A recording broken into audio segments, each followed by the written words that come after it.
Hello everyone, this is lecture 10 of course PE 645. In the previous lecture, we have dealt with machine learning classification on 3D datasets. We have utilized two datasets from a package or database called MinIST version 2. These datasets were organ MinIST and nodule MinIST. We have applied feature extraction using different features such as GLCM and GLRLM, and then applied that to the machine learning classifier, and we have applied different classifiers and we selected the best of them.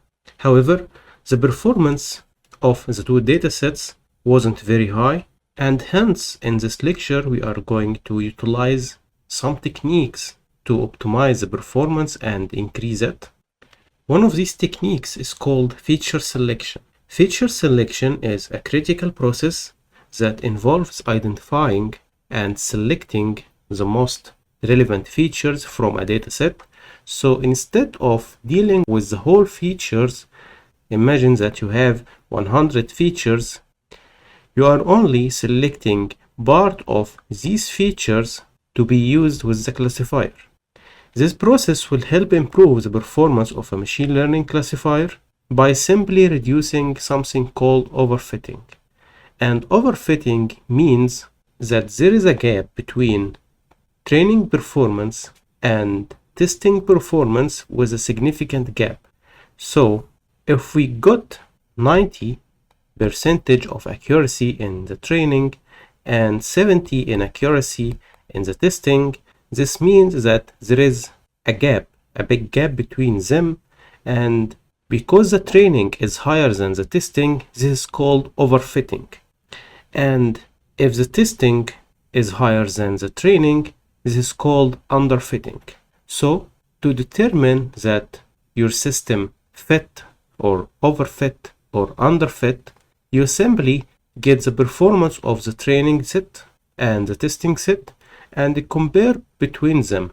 If there is a significant gap between them towards the training, this is called overfitting, and if the gap is higher towards the testing, this is underfitting. Also, underfitting means that the model in the training process could learn on the data and fit it, but when we try to generalize that on a testing subset, the model didn't perform well. So we need to decrease the overall gap between the training and testing, or reduce overfitting and increase the performance. And also, feature selection will decrease the training time. So instead of dealing with 100, if we reduced that to get the most relevant features to 20, so we are reducing the training time or the complexity of the classifier. There are many feature selection techniques. They can be filter methods, rubber methods, or embedded methods. Filter methods use statistical techniques to evaluate the relevance of the features, and they are independent of any machine learning algorithm. And some of these techniques are correlation, chi-square test, mutual information, and ANOVA test. So you can simply get the correlation between each feature and the output, and do that for each feature, and then sort them according from the highest to the lowest. And if you need to select only 20%, so you can select the top 20% of these features.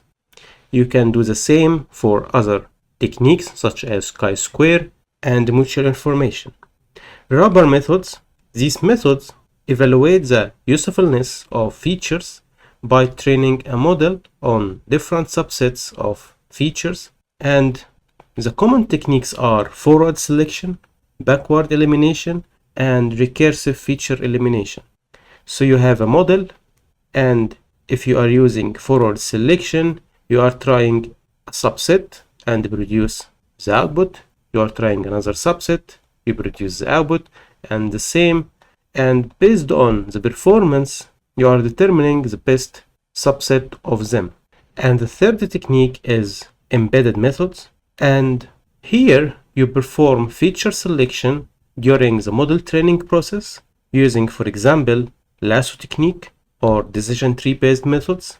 So during the training process, you are applying a technique in the middle that can drop some features and keep others.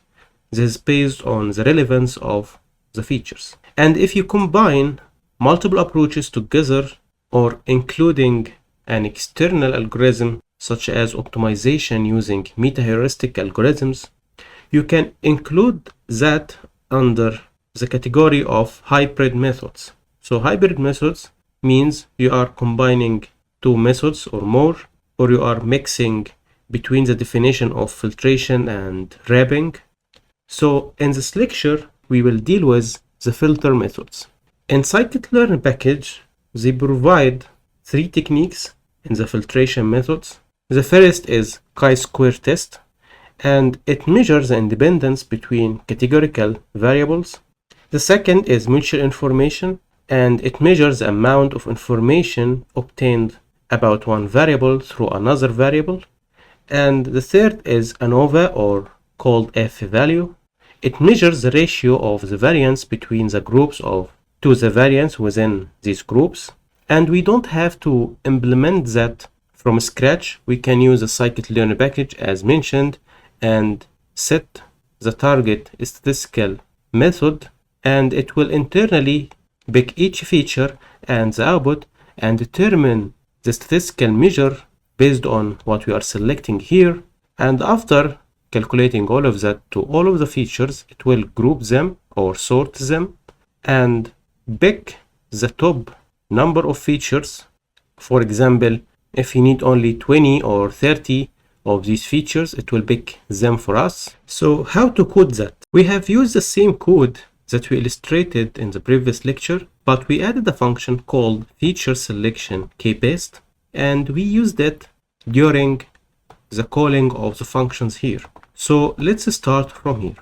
Previously, we have made a for loop to iterate over the state of models we defined in the list here, and then we created another for loop to loop over the three techniques we have mentioned for the filtration methods, which is F-value, chi-square, and mutual information. And these techniques are added in a list and can be accessed from the feature selection module from the scikit-learn package.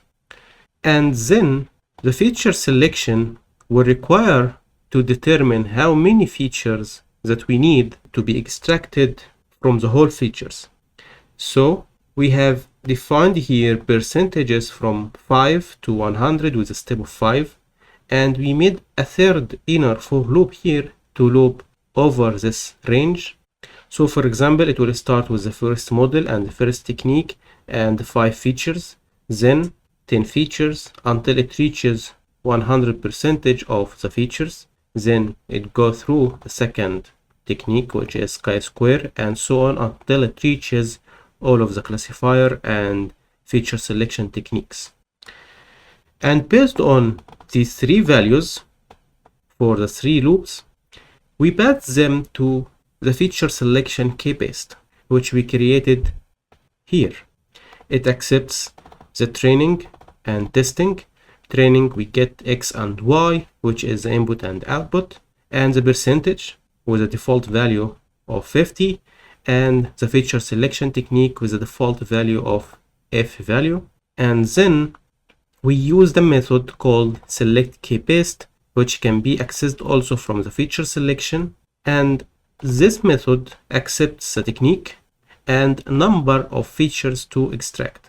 To get the number of features to extract, we have multiplied the percentage by the number of features. For example, 50% multiplied by the number of features, and then divided that by 100.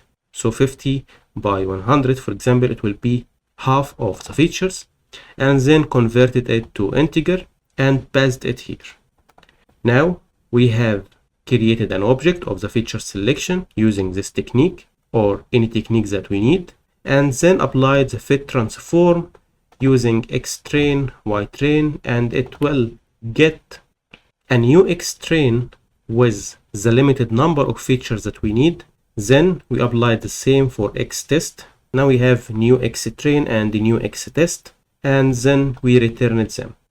Based on that, we retrieved them here by calling them xtrain sub and xtest sub, and then used them in the model evaluation, which we illustrated in the previous lecture, that will fit and produce the confusion matrix based on the number of labels, if they are binary or multi-class classification. And then we added the model, the percentage, and the technique, so we know when we produce the CSV file which model with which technique and percentage produced the corresponding performance metrics. When we executed the code on the nodule MNIST, it performed a highest mean value of 76.38 for the AdaPost classifier with a percentage of 70 using the F value or the ANOVA, and the remaining of the Excel file you will find other performance metrics for the whole combinations. And as you see, there are a set of combinations that produce the same output. So when you reach that, you can simply select the lowest complex model and the lowest number of features. So for example, now all of them are AdaPost classifier, so there is no difference. Second, all of them we select the minimum number here, which is 70 and 70 and 70 here. So you simply select 70 with any technique, it works well. So you can simply pick any of them or check the complexity of each technique of them and pick the fastest technique. So assume that the F value is the fastest, so you can pick these configurations. And if the chi-square is the fastest, you can pick these configurations. And for the organ MNIST, it reported a highest mean value of 71.22 using the gradient posting, and it selected all of the features. So the feature selection process here didn't increase the performance. So based on what we have seen, we can conclude or give an insight that feature selection can improve the performance, but it doesn't guarantee that the performance will be improved. So your target is to apply feature selection and it checks the performance. And if you concluded that all of the features must be included, this means all of the features are relevant to the output. And in this case, feature selection will not fit well with this problem. So now you have the feature selection approach, which is a good option to increase the performance. Another option is called data balancing. And data balancing is a critical step in machine learning when we are dealing with imbalanced datasets. And imbalanced means, as we mentioned, that one class, which is considered the majority class, significantly outnumbers the other classes, which are considered the minority classes. So as we saw in the previous lecture, there is a class that got many instances over another class with a significant gap. So this is called imbalanced dataset. And this is reflected on the performance. We got high sensitivity but low specificity. So the model will perform well on the majority class but poorly on the minority class. And to address and handle that, we can apply techniques such as oversampling and undersampling. Simply, oversampling means you are increasing the number of instances in the minority class or classes to reach the number of the majority class. So imagine we have 10 instances here and 1 instance here. So you need to increase that minority class by 9 to be equal to the majority class. And undersampling means you are reducing the number of instances from the majority class to reach the same number of instances in the minority class. So if you have here 20 and we have here 5, so you are decreasing that number to 5. So both of them will be equal.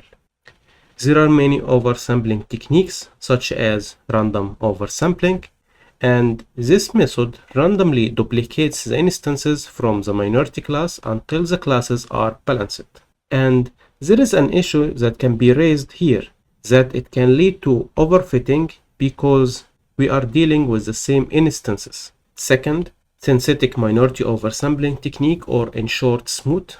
And here it generates synthetic examples by interpolating between existing minority class examples or instances. It selects two or more similar instances and creates a new instance that lie along the line segment connecting them.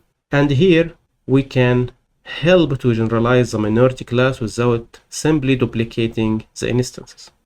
A third approach is called adaptive synthetic, or ADASYN, and this is considered an extension of SMOOT, which focuses on generating synthetic data points in regions where the minority class is underrepresented. Again, you can test each of them and pick the best one that can lead in a reduction in the overfitting and increase in the performance. Some of the undersampling techniques, one is called random undersampling, similar to random oversampling, and here it removes instances from the majority class until the classes are balanced, and it can lead to loss of important information and it can produce underfitting. Second, cluster centroids, and this method use clustering algorithms such as k-means in machine learning to cluster the majority class instances and replace the cluster with its centroid. And this approach will help to retain the majority class's overall distribution while reducing the size. So simply, we can get groups. Assume that we need only to pick 5 points or 5 instances from the dataset or this class. So it will make 5 groups using a clustering, and then it will pick the centroid here, here, and here, and hence now we got 5 instances instead of the whole number of instances. A third method is called near miss, and this method selects majority class instances that are closest to the minority class instances based on a distance metric, and using that it can create a more informative majority class sample. Again, if you need to apply undersampling, you can try each of them and pick the most suitable one. Also, you can combine between oversampling and undersampling. You might use SMOOT to increase the minority class and random undersampling to reduce the majority class. And if we did this, this will be known as SMOOT plus atomic links or smoothing. And these are also techniques that can be tested. Here we have imported oversampling from a package called imbalanced layer that can be installed using the pip command. We have kept the same functions. We have inherited the previous code and added a new function called oversample dataset that will accept X-train, Y-train, and the target technique. And we have inherited the same code, but we added a new function called oversample dataset that accepts train for X and Y, the target techniques, and any other arguments. We created an object from this technique and applied resampling. It will return X-train, Y-train, but with new instances, and then we returned them. So we will use this function in the for loops. We have created earlier 3 for loops: model, technique, and the percentage. This technique for the feature selection. We created another for loop to loop the oversampling techniques, and here we are applying only oversampling. You can also apply undersampling. We used the techniques of smooth, ADASYN, borderline smooth, and SVM smooth. You have also other techniques for undersampling and combinations. We have defined a set of arguments that the strategy should be for minority, and we applied some state of randomness. We have created new dataset by taking X-train and corresponding Y and the technique that comes from the for loop, and it will produce new X-train and Y-train that we will provide them to the classifier. And here we have added also the oversampling technique, so in the CSV file we can know which technique produced that performance. And as a notice, you need to create a new instances of the model each time before fitting and training it again, because here we have created a list and called them. This is considered an object. And what we are doing here, we are clearing the history of that model. So if the model in the first iteration is trained, we need to clear it and remove the learned information from that classifier by creating a new instance, so it can be trained again from scratch in the second iteration and third iteration and so on. When we executed that using the nodule MNIST dataset, the highest performance reached about 79 using the SVM smooth method with 80% of the features using the random forest classifier, and this value without oversampling was about 76, so the performance increased. And for the organ MNIST, the highest performance reached about 71.8 using the smooth method with 100% of the feature using the gradient post classifier, and this number was about 71.22, so it increased slightly. So now you can get another insight that oversampling is a good choice or another technique that can increase the performance and reduce the overfitting, but you need to pick the most suitable one. So in this lecture, we have extended the classification process by applying feature selection to select the most relevant features, and we dealt with the filtration methods such as mutual information and chi-square, and then we moved to another technique called oversampling, and we know that we can use oversampling, undersampling, or a combination between them. We applied both of them on the two datasets, one for the binary classification and the other for multi-class classification, and we got a final insight that not all of the techniques that must be applied. You can test the technique. If it increases the performance, then this is considered a good choice. If it does not, then you can get rid of this technique and find another technique.